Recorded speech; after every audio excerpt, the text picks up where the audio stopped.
I have always been a fan of Pokemon. I grew up watching the anime with my cousin after school. We would blow our allowances on Pokemon cards from our local card store. I memorized the Pokemon rap. I cried at the Pokemon movie when Pikachu was trying to help Ash. And one Halloween I even dressed up as Pikachu, which I don't have the photo of, unfortunately. But despite my love for Pokemon, I never had the opportunity to play any of the games, like Pokemon Yellow or Red, or Pokemon Gold and Silver. That is, until my amazing parents purchased a Game Boy Advance for me. When I finally saved up enough money, I purchased my very first Pokemon game, Pokemon Sapphire. And I loved this game. I loved everything about it. The Hoenn region is my all-time favorite region, and the Gen 3 Pokemon starters are my all-time favorite starters. But I've got to be honest. Since then, I've missed out on pretty much every generation of Pokemon game up until Pokemon Sword and Shield for the Switch. Which, for me, is embarrassing. I call myself a Pokemon fan, but I feel like a fraud. How can I claim to love Pokemon when I've only played a handful of generations? That all changes today, because thanks to the power of technology, I have the ability to play all of the generations of Pokemon games and see if truly Pokemon Sapphire is my all-time favorite Pokemon game. These playthroughs will not be a Nuzlocke, but I will be incorporating certain self-imposed rules in order to make the gameplay a little bit more interesting. The first self-imposed rule is a level cap, which means I can't level my Pokemon above the next gym leader's highest level Pokemon. The second self-imposed rule is kind of cheating. I'm going to be using infinite rare candies, but as one of my favorite Pokemon YouTubers, FireRed, once said, grinding is cringe and cheating is based. The third self-imposed rule is that I can use items like potions and status healing items in battle. However, I cannot use battle items like X defend or X attack, but let's be honest, I never really use those anyway. The fourth rule I'm going to give myself is that I have to nickname my Pokemon. But because my brain can't think of nicknames on the spot, we are going to be using this wheel to pick the nickname theme for each game that we play. Our first playthrough is a remake of the Gen 1 Pokemon game called Pokemon FireRed. Actually, technically, FireRed and Leaf Green are Gen 3 games. Come on, man. It's a Gen 1 remake using only Gen 1 Pokemon in the Kanto region, so it counts. Anyway, like I said before, this wheel is going to pick our nickname theme for FireRed, which will be countries. We start similar to Pokemon Sapphire, where you set up your name and your rival's name, except Professor Oak literally has Alzheimer's and forgot his grandson's name for some reason. Anyway, I named my rival Dookie. We start in the quaint city of Pallet Town, and as soon as I try to leave, Professor Oak tells me it's too dangerous and leads me to his lab to select my very first Pokemon. I pick a Squirtle named Fiji. If I really have to think about who my favorite Gen 1 starter is, it has to be Squirtle. One of the reasons is because of Big Man Blastoise. Big Man Blastoise. I mean, come on, the back cannons were so cool to me as a kid, but the other reason is solely based on the fact that I like turtles.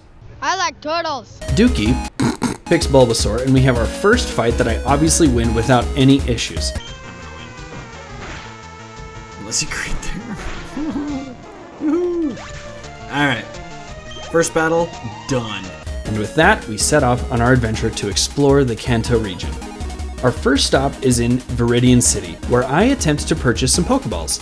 But the stupid store clerk is too lazy to walk literally down the road to drop off a package to Professor Oak, so he makes a literal child do it.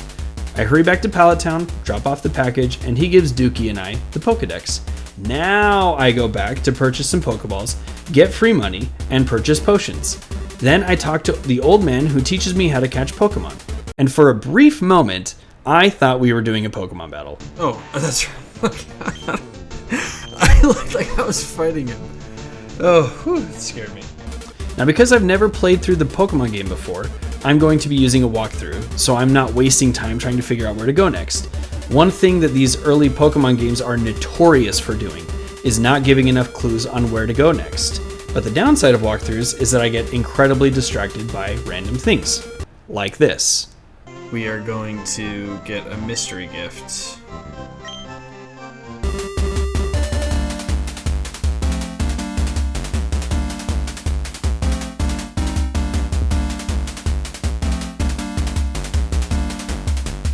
For which I'm rewarded with this. The wireless adapter is...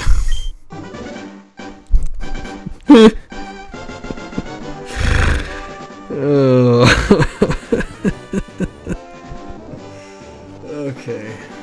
Maybe it's just best I stick to the routes. Speaking of which, the walkthrough tells me to go west to Route 22, where I'll be having a rival fight with Dookie. On the way, I catch a Pidgey named Emirates, you know, because of Air Emirates. The Pidgey is a bird, and it flies, and Air Emirates is a bunch of airplanes. And I catch a Mankey named Grease.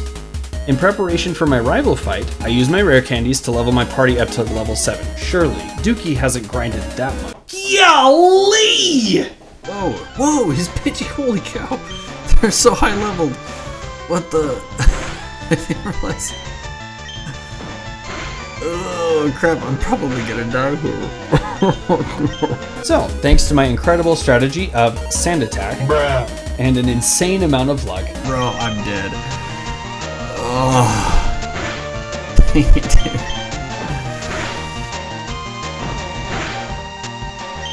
I'm so... Oh!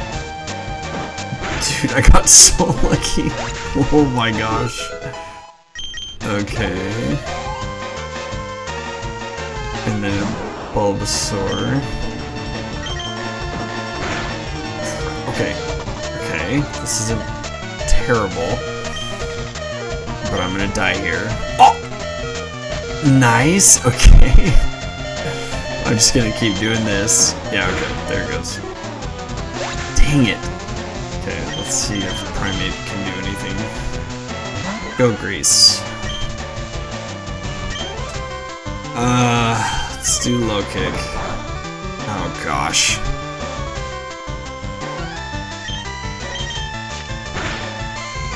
Okay. This is good. Okay, the sand attacks were awesome. Oh my gosh, he crit. Oh, and 1 HP. Okay, I won.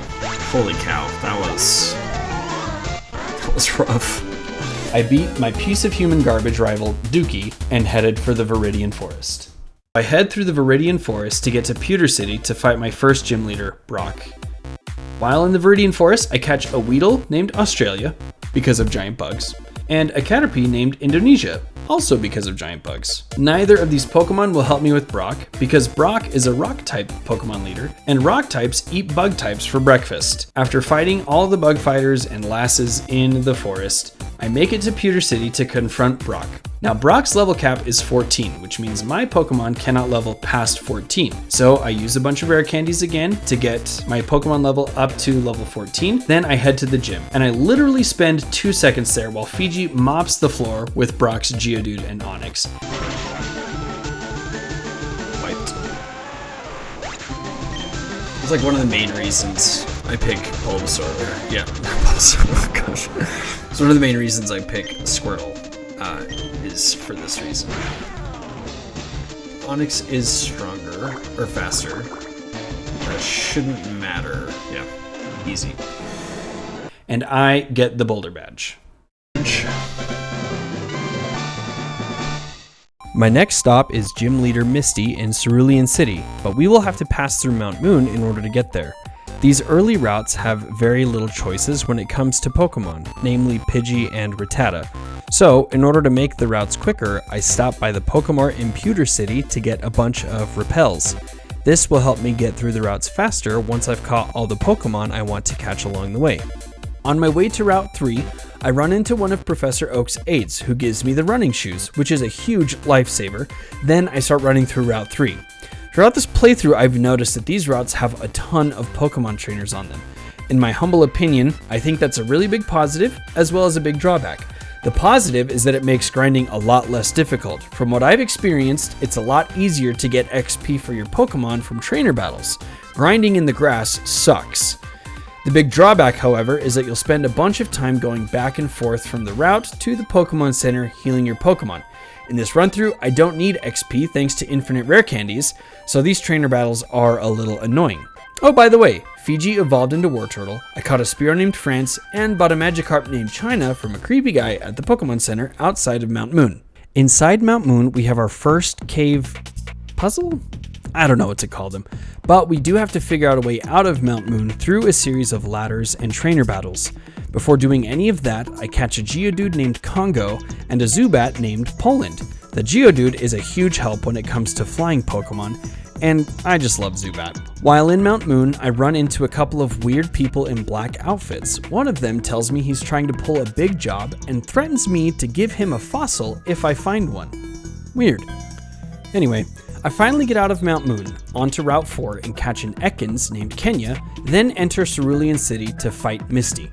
Now, I have a relatively big problem here. I don't have anything to counter Misty, Staryu, and Starmie. I mean, I could fight with Fiji or Emirates and hope that they're stronger than both of them. I did pick up a grass-type TM called Bullet Seed, but none of my Pokemon can learn it. I come up with a rough strategy with Kenya, the Ekans, and at first it was going pretty well.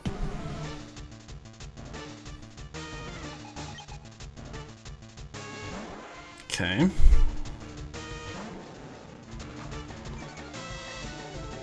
Good Intimidate, and then we Poison Sting. Oh, this is gonna suck. Try and get a poison off on him. Nice, Ekans, you're freaking cracked. Okay, so far this is working. If this does a bunch of damage. Okay. Okay, so it's going to... It's going to use Water Pulse again, which I can switch on this one.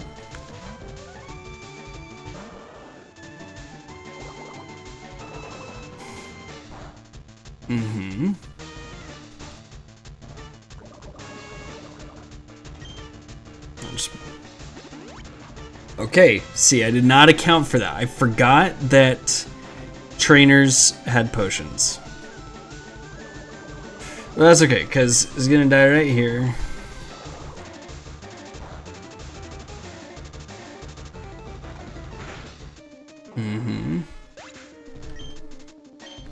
Okay.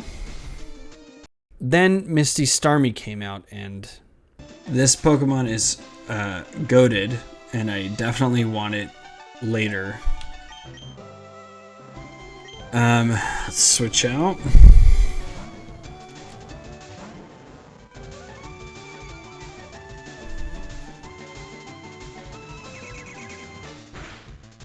Oh boy. Okay, try and get a poison. Oh, he's so fast. I knew it. Okay, I think I gotta go to, because I forgot War Turtle had Bite. So we're gonna do Bite. This is not gonna be very effective. Its attack is already lowered. That also could happen. Okay. Ugh. Dude.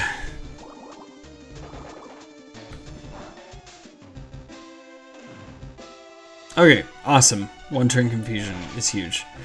Oh my gosh, I had totally forgotten that Starmie was part Psychic type, which means that Bite was super effective against Starmie. With that information, the rest of the battle was almost easy.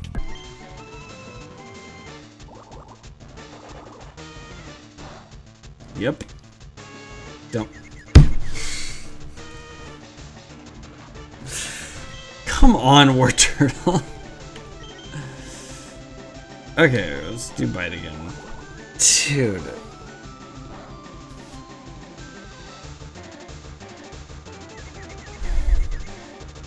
Nice. Okay, good. She might use a super potion here. Nope. She already used a super potion. Snap out of it. Nice. Okay. Almost close, but not as close as I thought it was going to be. After the gym battle, I notice a police officer blocking a door at a house. He says that there was a robbery and that a group called Team Rocket was behind the robbery. Strange. I go up to Route 24 to meet a guy named Bill, but run into Dookie before crossing a bridge. Our battle was epic. Not really. I forgot that grass is strong against rock. This actually works against... Oh, shoot. And my Geodude faints.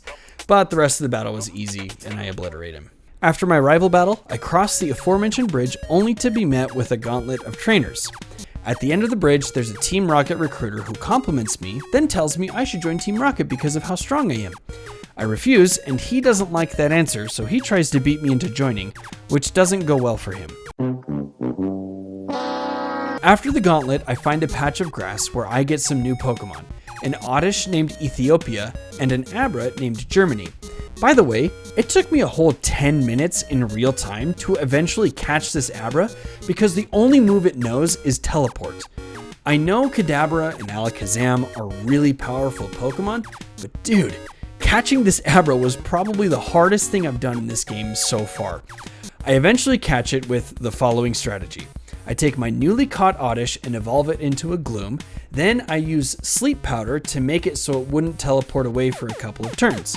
But all of the Abras kept waking up turn 1 until Now this one. We're going to absorb. Hope it doesn't wake up.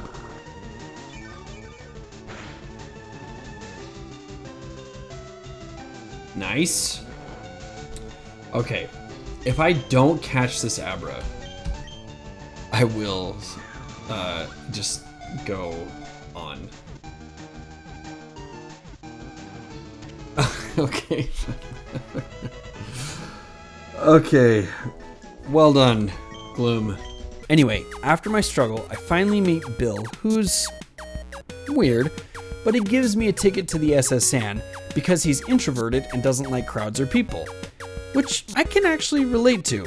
Maybe he's not so weird after all.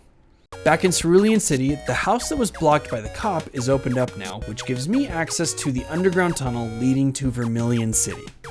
On the way, I catch a Meowth named Philippine because the full country name Philippines didn't fit. When I get to Vermilion City, instead of bolting straight for the gym to fight Lieutenant Surge, I head to the SS San for really only one reason, the hidden machine Cut.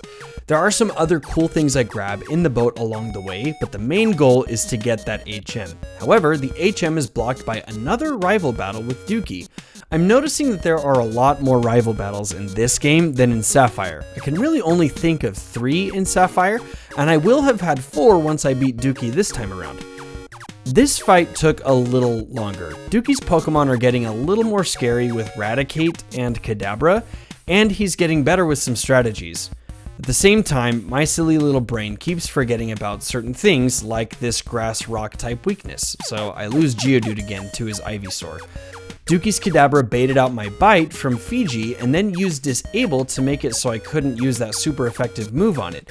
But even with all of these issues, I still beat Dookie no problem. I get up to the captain's quarters and apparently he's feeling seasick, which I feel like is a strange thing for a guy who's the captain of a ship. Maybe it's time for a career change, buddy. One that doesn't require you to travel via the sea. Anyway, we help him feel better by rubbing his back? What the? Ugh. Then he gives us the HM Cup for helping him out. We disembark the SSN, then head to Lieutenant Surge's gym. Now, I've seen videos about this gym puzzle, and after experiencing it firsthand, it truly is awful. Anyway, we finally solve, quote unquote, the puzzle and fight Lieutenant Surge. As his name implies, he's all about electric type Pokemon. Now, my Geodude did evolve into a Graveler, but unfortunately it didn't learn any ground type moves in the process. Luckily, I have Mankey that I taught Dig a while ago, which is another ground type move. My backup in case Mankey can't finish the job is to bring out Gloom and do chip damage with Poison Powder and Acid. Voltorb and Pikachu were no problem. Mankey handled them with ease. Lieutenant Surge's Raichu was an issue. It kept using Double Team, which would make it nearly impossible for me to hit it, and it kept using Quick Attack, which is a priority move that always goes first. After a while, my Mankey couldn't take the heat anymore, and he eventually faints. Gloom comes out, and I start doing my chip damage. However, I learned something new, that these gym leaders have items that I never knew about. Fine. Yep. Yep. Oh. Interesting. I didn't realize they had full heals. This doesn't matter though, because my chip damage strategy ends up taking out Lieutenant Surge's Raichu, and we get the Thunder Badge. The next section of the game requires us to go through Diglett Cave that only has, you guessed it, Diglets and Dugtrios. Before entering, I quickly catch a drowsy named Bosnia and head for Diglett Cave. Once inside, I quickly catch my Diglett named Nepal. You know, now that I think about it, it might have been a good idea just to come here and grab a Diglett for Lieutenant Surge. It would have been a perfect answer for him, and Mankey would have been a great backup. Also, I don't think there was anything stopping me from going to Diglett Cave beforehand. Oh well, you live and learn.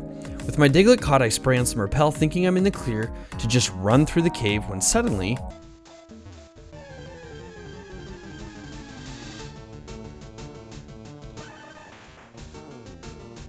I'm sorry, what? I'm sorry, there's a level 29 Dugtrio just chilling in this early stage of the game? Luckily, Fiji is the goat and we make it out no problem. Man, come to think of it, I really am glad I didn't make this a Nuzlocke. After Diglett Cave, I'm back at Route 2, but this time I'm on the other side of the trees. With the HM cut now available to us, we're able to go to a bunch of different places on the map. First, I grab the other HM I need, Flash, from another one of Professor Oak's aides. Then head back to Pewter City, use Cut to access the employee entrance of the Museum of Science, and inside talk to an employee standing next to a stone of some sort. He tells me that he believes the stone contains Pokemon DNA and could be used to resurrect a Pokemon, which sounds really cool. He gives it to me to take to a Pokemon lab somewhere because his colleagues think he's dumb. After this, we go on a weird series of routes and caves to get to our next gym in Celadon City. Rather than show you the gameplay of me walking through these routes, let's just bust out a map. From Pewter City, we will take the Diglett Cave back to Vermilion City, then go north through the underground path to Cerulean City, where we now have access to Route 9 thanks to Cut. We take Route 9 to Route 10, then head into the Rock Tunnel entrance. Now the Rock Tunnel is dark, but this is no problem for our HM Ho Philippine. It learns Flash and we make our way through our second cave puzzle thing, whatever you call it. On the other side of the Rock Tunnel, we're now back at the southern part of Route 10, which will take us south to get to Lavender Town. Now, there is something cool here, but as of right now, we aren't going to focus on it. The story takes us to Celadon City next. By the way, while navigating this route puzzle, I catch a Voltorb named Croatia and a Machop named Honduras. From Lavender Town, we will head west to Route 8, where I catch another one of my favorites from Gen 1, Growlithe. He's such a good boy. Good girl. We name her Ecuador, but I misspell it, which is embarrassing because I speak Spanish, so I should have known how it's spelled.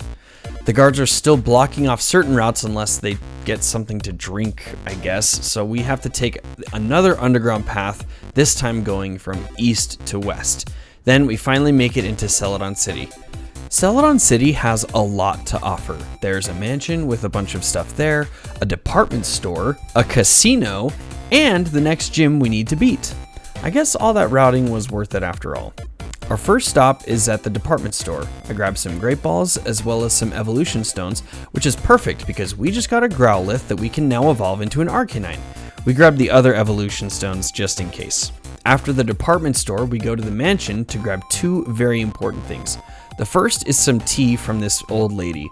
This will help us out with the guards that keep telling us how thirsty they are. The second one is the most popular Pokemon ever, Eevee.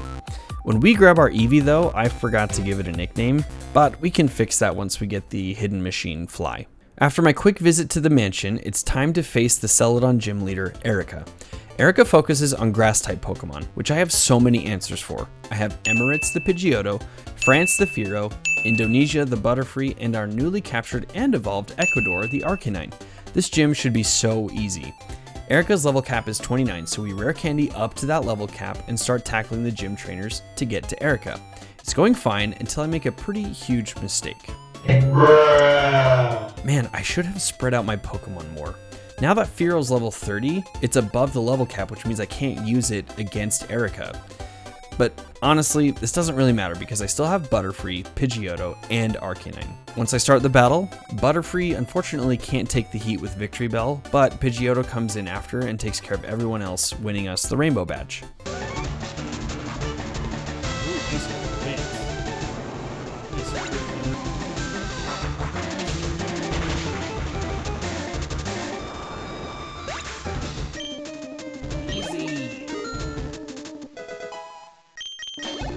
Alright, now that we've beaten Erica, it's time to hit up the casino to get... Wait a second.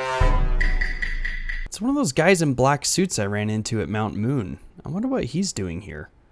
Guarding a poster? What the... Okay, what's the deal with this poster? Oh, nice! This casino is a front for Team Rocket. Let's find out what they're hiding. Now, as far as hideouts go, this one's pretty cool. There's obviously all the grunt battles you need to do, and a puzzle to solve. I didn't find myself getting too frustrated with the spinning floor puzzle, because it was easy for me to see where I needed to go. The main objective of this hideout is to get an elevator key, then go to the very bottom of the hideout to confront the Team Rocket boss, Giovanni.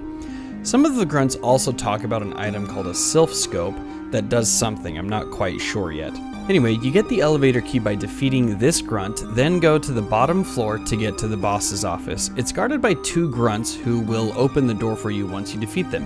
I just want to add here that these grunts are no joke. One of them had an Arbok and the other had a Sandslash. These battles are getting more intense for sure. After we beat them, we talk to Giovanni. He tells me that Team Rocket uses Pokemon to further their criminal activities and then threatens to make me, quote, feel a world of pain. At first, I thought this battle was a joke. An Onix and a Rhyhorn? Come on, dude. My Wartortle can easily beat these Pokemon. Then his last Pokemon, Kangaskhan, comes out, and...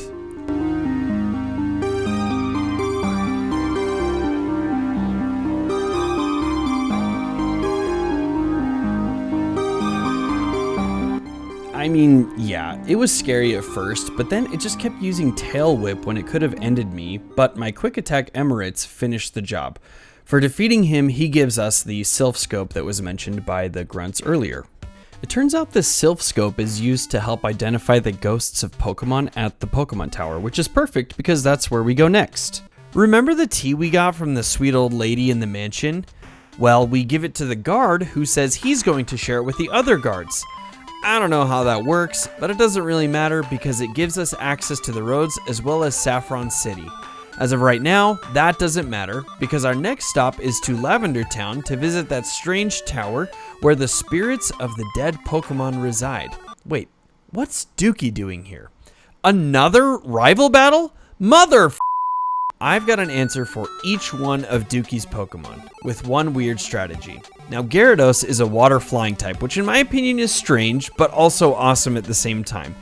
My answer for Dookie's Gyarados was Gloom, because of grass type being strong against water type. However, Gloom can't handle the thrashing from Gyarados and goes down. So I send out Graveler.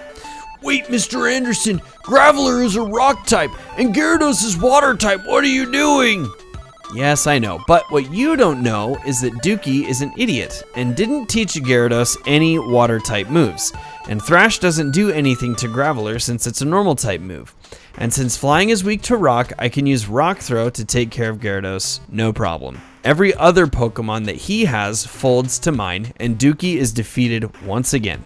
While in the Pokemon Tower, we grab a Ghastly named Brazil. Our goal here is to get to the top of the Pokemon Tower to use the Sylph Scope to identify the spirit of a tormented Pokemon. One of the cool techs in this tower that I haven't seen in other Pokemon games is this little regeneration circle called the Purified and Protected Zone, which I thought was really cool. We make it to the top of the tower, and we find this tormented spirit, which is the ghost of a Marowak? That's random. Oh, wait, hold on. Marowak is Cubone's mother? Anyway, at the top of the tower are a bunch of Team Rocket grunts blocking the way to this older gentleman. Apparently, this guy went to the Team Rocket hideout, told them off, so some grunts came to intimidate him. We easily defeated them, and he gives me the Pokéflute, which is going to help with a very large roadblock ahead. Yeah, this enormous Snorlax completely taking up the entire route. I like jelly beans. Now, I'm not a die-hard Snorlax fan, but I do like the Pokemon, so I want to catch him. Which is something that I thought would be fairly simple with my Primeape, considering normal types are weak to fighting types. Boy, was I wrong. Once his HP got low enough, Snorlax would just rest, and then it would use Yawn on my Pokemon and put them all to sleep.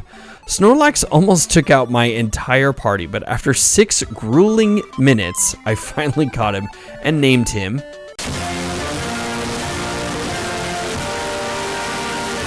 which I thought was pretty fitting. With that blockade out of the way, I can head to Vermilion City to heal up my Pokemon and continue to Fuchsia City for our next gym battle against Koga. Koga is a poison type gym leader, which means I need to be using either ground type or psychic type Pokemon. But there's a problem. Koga has 2 Coughings and a Wheezing that all have the ability Levitate, making my ground types useless. So I'll be relying pretty heavily on my boy Germany to psychic the crap out of his Pokemon. And honestly, Kadabra is super fast, so this should be a total sweep. However, when leveling up my Pokemon, I made a crucial mistake. When I looked up Koga for the level cap, I totally read his level 39 Muck as his highest level Pokemon and completely overlooked the level 43 Wheezing underneath him, which means my Pokemon will be quite underleveled for this fight. Oh, you'll also notice that I somehow have a Golem, Gengar, and Alakazam in my party. How did that happen? Well, the emulator I'm running lets me get rid of trait evolutions, which are honestly the dumbest thing Pokemon has ever done. Don't they understand the kids that had Pokemon had little to no friends? And there ain't no way I'm going to talk to strangers to see if they wanted to evolve Pokemon for me. Honestly, so stupid. Anyway, here's my reaction when I saw the Wheezing come out. Whoa, oh, I didn't see that. Wheezing's at 43? Oh no. I thought the Muck was his ace. Luckily, Alakazam took care of Wheezing, no problem, and I beat Koga, securing the Soul Badge. Now that Koga's taken care of, I can go mess around in the Safari Zone and catch some awesome Pokemon, which is great because I feel like up to now, every grass patch that I've run into is filled with only Rattatas, Pidgeys, or Spearows, with the occasional Oddish. Anyway, while in the Safari Zone, I accomplish a lot of stuff. We get a bunch of TMs like Steel Wing, Sunny Day, and Double Team. We go to the secret house at the end of the Safari Zone to grab a very important HM, Surf. We pick up some gold teeth? What the? We grab a Leaf Stone, and I catch a bunch of Pokemon. An Execute named Russia, a Venonat named Lithuania, a Psyduck named Guatemala, a Rhyhorn named South Korea, spelled wrong by accident, gosh dang it, and a Kangaskhan named Mongolia for obvious reasons.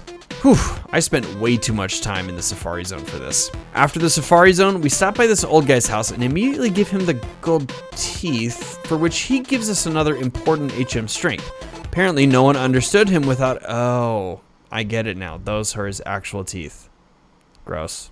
The next section of my playthrough involved a tedious side quest where I go to get the bicycle because earlier in the game I didn't think I needed it, but it turns out it's required for this game, or at least required to get the HM Fly, which I desperately need because I'm sick of walking around this map. Anyway, I won't show you the entire gameplay, but I talk to this Pokemon fan dude who gives me the bike voucher for listening to him gab about his favorite Pokemon. Then we go back to Cerulean City and get the bike. Whew. After all that, we take the bike route up, which is crawling with biker bros, to talk to one of Professor Oak's aides at the end of the bike route, who gives us the amulet coin, and then we fight another Snorlax to free up this route. And since we aren't trying to catch him this time, we can just beat him up with Primeape and move on. Now, up in the secluded section of the map is the more important thing. It's the whole reason why I did this. This lady has the HM Fly and gives it to us if we promise not to tell anyone where her little hideout is. No problemo, lady. Oh, by the way, I don't know why I didn't record this, but I also caught a Nidoran named Cuba that turns into a Nidoking. And now that we're in Saffron City, we make our way to this giant building called Silphco. Silphco is the leading manufacturer of items like Pokeballs, potions, and TMs, and are the main supplier for Pokemarts in the region. Team Rocket is here because Silphco is working on some top secret development project, and Team Rocket wants their hands on it, and we need to stop them. The Silphco building reminded me of the puzzle from Team Aqua's hideout in Pokemon Sapphire. The only difference is that the Team Aqua puzzle was significantly less daunting. Thank goodness for walkthroughs.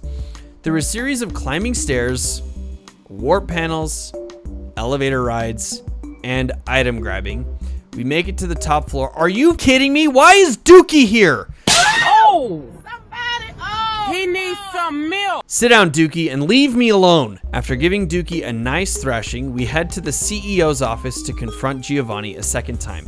When I beat him, he's understandably frustrated. I mean, canonically, I think my character is like 10 years old or something, and he's a grown man who's been doing this for what I assume is most of his life. I'd be mad too.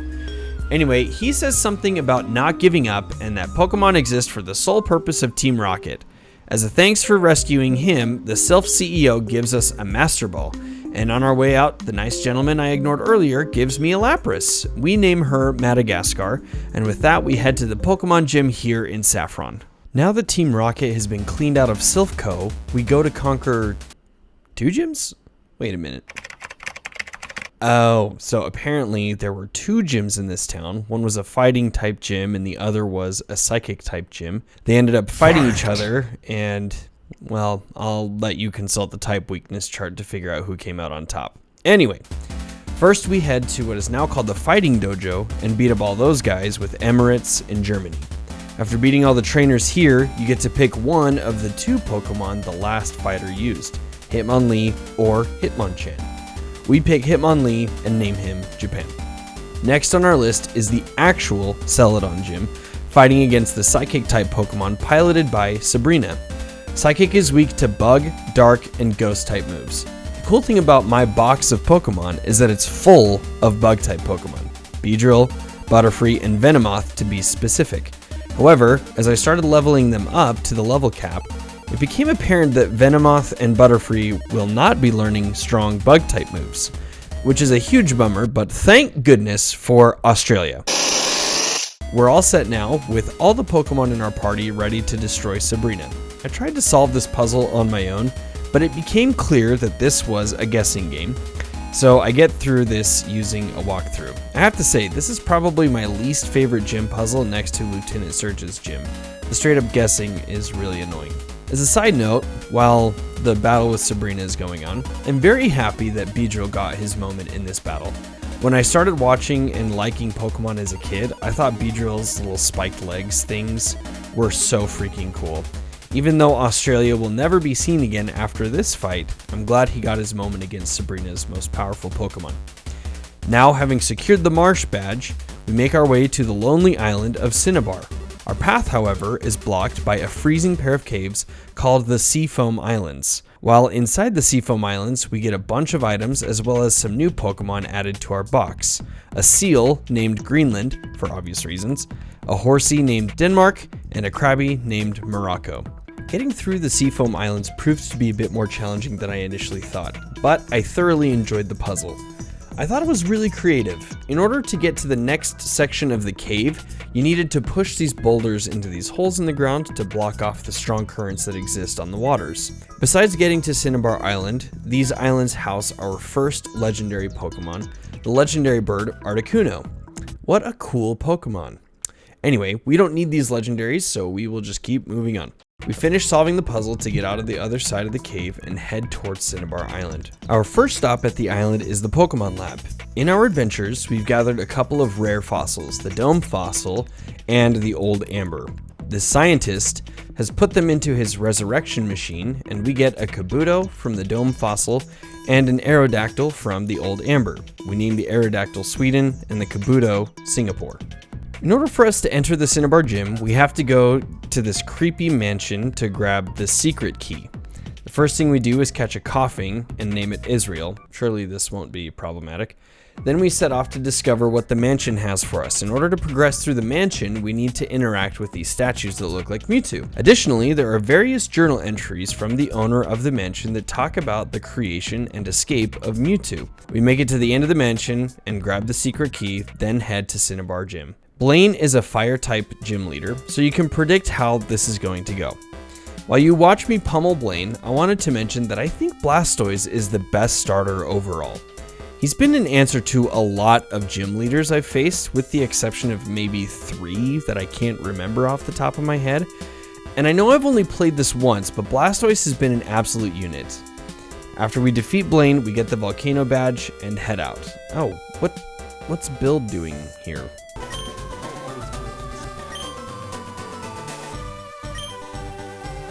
Okay, so we are taking a little detour to some islands, and now we have a chore list. Bill's friend Celio is working on getting the Pokemon storage stuff on his islands connected to the ones we use on the mainland. Bill offers to help him and tells us to go give a meteorite to someone on 2 Island. Super creative names, by the way. Alright, so we go to 2 Island, we talk to Bill's friend who tells us that his daughter is missing and he won't let us give him the meteorite until we find her. And in order to find her, we have to go to 3 Island. Who leaves their daughter on a whole other island? Oh, you know what? Actually, when I was a teenager, my family was traveling to see family in another part of the state, and we stopped for gas, and my youngest brother went into the gas station to go to the bathroom, and I guess we were in some kind of rush or something because we drove away from the gas station and left my brother there. But don't worry, we quickly realized he wasn't with us and we turned around, so I guess I get him for getting his daughter. Anyway, we went to the 3 Island, and there are a bunch of bikers harassing these 2 other people on the island. Apparently the bikers are being disruptive or something. We intervene and we end up fighting all of these biker what?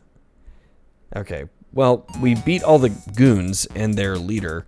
They leave the island and we set off to find the little girl left by her dad on the island. We enter the berry forest and find her trapped at the end. She says she can't leave because every time she does, a scary Pokemon keeps her there. I mean, the wild Pokemon are savage in this game. We beat the Hypno gatekeeping the little girl and take her back to her dad's house. As a reward for saving his daughter and giving him the meteorite from Bill, he gives us a moonstone. And with that, we head back to Bill, then return to Cinnabar Island. Now that Cinnabar Island is done, we head north to connect back to our old stomping grounds in Pallet Town. On the way, we catch a Tangela, named Mexico, and complete our circuit of the Kanto region. At this point in the walkthrough, it tells us to go back to Route 10 to check out an abandoned power plant, but the only thing here is our second legendary bird, Zapdos. Again, I'm not concerned about the legendary Pokemon right now, so we skip this, and we head back to Viridian City for a final gym battle against... Wait, Bruh. It's Giovanni? He was a gym leader this whole time? Oh my gosh. Giovanni is a ground-type gym leader, so Blastoise, Vileplume, and Dugong are going to be our bread and butter here. We brought Alakazam just in case to deal with his Nidoqueen and Nidoking since they are poison types, and apparently Giovanni is hiding here until he can restore Team Rocket. Whatever, dude. Fiji surfs through each of his Pokemon and we get the Earth Badge. As a side note, why didn't he just keep his Pokemon from before? I was way more scared of his Kangaskhan than any of his Pokemon here. Oh, whatever. I won't complain about an easy last gym battle fight. With all 8 gym badges, we can now go challenge the Elite Four, right after we say hi to Moltres and get Hydro Cannon for Blastoise. Okay, now we go to Victory Road to challenge the Elite Four. Oh gosh. Alright, Dookie, let's get this over with. Oh! I'm still better than you, now go away. As we make our way through Victory Road, there are a bunch of checkpoints where people check your gym badges. Then we enter the actual cave network that leads to the Indigo Plateau. Like Pokemon Sapphire, this cave network has some puzzles that you need to solve in order to make it to the end. In this case, you need to use strength to move boulders onto switches to open up the path forward. I think the thing I like about this cave over the cave in Sapphire and Ruby is that most of the trainer fights are optional. I think I only ran into 2, maybe 3 trainer fights in this cave, where in Sapphire and Ruby you basically have to fight every single trainer that's in Victory Road before finally getting out. Oh, while in the cave, we did catch an Onyx named Zambia. We finally make it out of the cave and head to the Indigo Plateau to strategize! So, our Elite Four members are Lorelei, an Ice Water type trainer, Bruno, a Fighting Rock type trainer, Agatha, a Ghost Poison type trainer, and Lance, a Dragon type trainer. Now I know that going into the Elite Four means I won't be able to access a PC or a Pokemon Center while fighting. So first thing I do is stock up on a bunch of healing items just in case. Next on our list is to come up with a team that I can have that has at least 1 or 2 Pokemon in my party that can handle all of the Pokemon for each member of the Elite Four. So let's start with the easiest one, Bruno. Bruno will get absolutely decimated by Blastoise and Alakazam. Blastoise can also handle most, if not all, of Agatha's Pokemon because he knows the Dark-type move Bite, so Blastoise is an obvious shoo-in for our team, as well as Alakazam to handle Bruno. Arcanine also knows Bite, and he's a very fast Pokemon, and he can handle Lorelei's Jinx, so he's going to be in the party as well. That's 3 out of the 6 spots in our team. The second hardest one to plan for was Lance, but when we went to the Seafoam Islands, we got the perfect answer for Lance, Dugong. Dugong's ice moves are very effective against most, if not all, of Lance's team. If worse comes to worse, I could also teach Blastoise an ice-type move and be covered there. So Dugong joins the party. The hardest one to plan for was Lorelei. With her Pokemon mostly being both ice and water type, I couldn't just use Vileplume because ice is super effective against grass, nor could I just use Arcanine because most of her Pokemon had water moves. What I needed was an electric type Pokemon, and the only one I could see in my box was Voltorb. Don't get me wrong, Electrode could probably handle Lorelei's Pokemon, but I wanted something a little stronger, and that's when I spotted this Pokemon. This Pokemon that we got in the mansion in Celadon City. As many of you know, Eevee has multiple evolutions, but in the original Pokemon games, she only had 3. The Water-type Vaporeon, the Fire-type Flareon, and the Electric-type Jolteon. Jolteon happens to be the perfect answer to our problems, and here's why.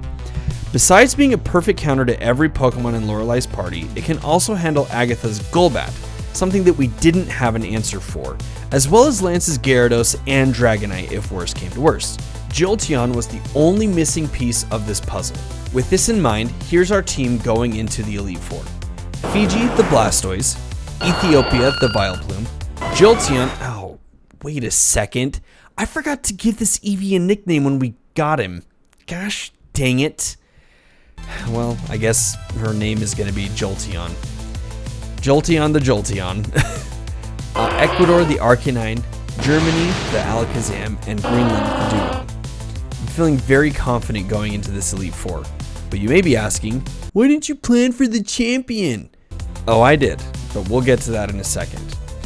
I tried to give you live commentary when I was recording this, but I unfortunately didn't test my microphone before recording, and it's a little too quiet. Regardless, I'll give you the raw gameplay for the Elite Four. Enjoy.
Alright, before we move on, those of you who have played this game before know what is going to happen next.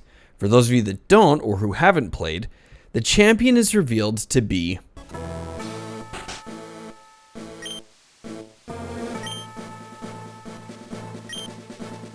Oh, hell no, man. What the? Yeah, it's Dookie. The guy I have consistently beaten over and over again. In fact, I beat him not 20 minutes ago before challenging the Elite Four. Okay, whatever. Here's the champion strategy. His Pidgeot is taken care of by my Jolteon or Dugong. His Alakazam is taken care of by my Blastoise or Arcanine, specifically them using Bite. His Rhydon is taken care of by Blastoise, Dugong, or Vileplume. His Arcanine is taken care of by my Blastoise. His Gyarados is taken care of by my Jolteon or Vileplume. And finally, his Venusaur is taken care of by my Arcanine or Dugong. Potentially Alakazam because of Venusaur's poison typing. We already know this because we fought him multiple times. Enjoy the champion fight.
And with that, we have finished the main game of Pokemon FireRed.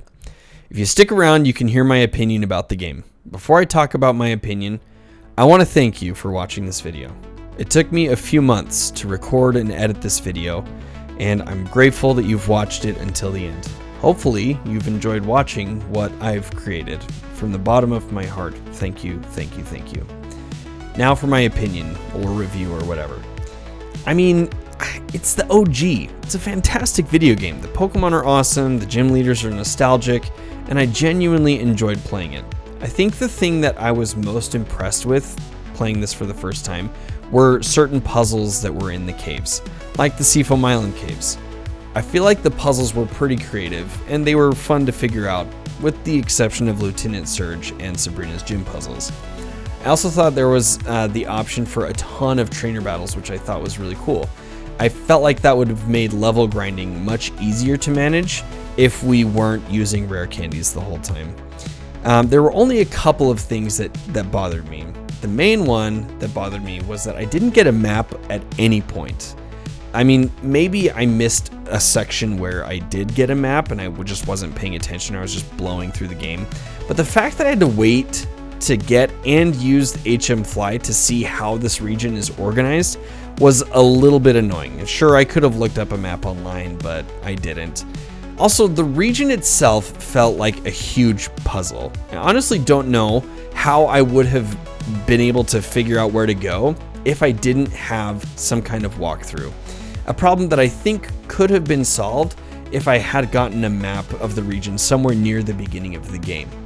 The last thing I'll bring up was the availability of Pokemon in the wild Pokemon sections. This honestly is not a big pet peeve, it's just something that I noticed that was a little annoying. It felt like no matter which patch of grass I went into, I could always count on running into a Rattata, a Pidgey, or a Spearow. And it felt like I needed to wait until the Safari Zone, or like much later into the game, in order to encounter a wider variety of Pokemon. That's not to say there wasn't variety. I mean, 151 Pokemon is a lot of Pokemon. I guess I was just sick of seeing Rattata, Pidgey, and Spearow in every single patch of grass that I walked into. Now, I know there's a whole bunch of post-game stuff that we can do that mostly involves seeing Mewtwo, but I'm not really concerned about that right now, and I don't necessarily have the time to go through it. Who knows, maybe I could stream it one day. If that's something you'd like to see, drop a comment, let me know. And now that we've played the first game, now we'll move on to the Johto region in Pokemon Soul Silver. Smash subscribe!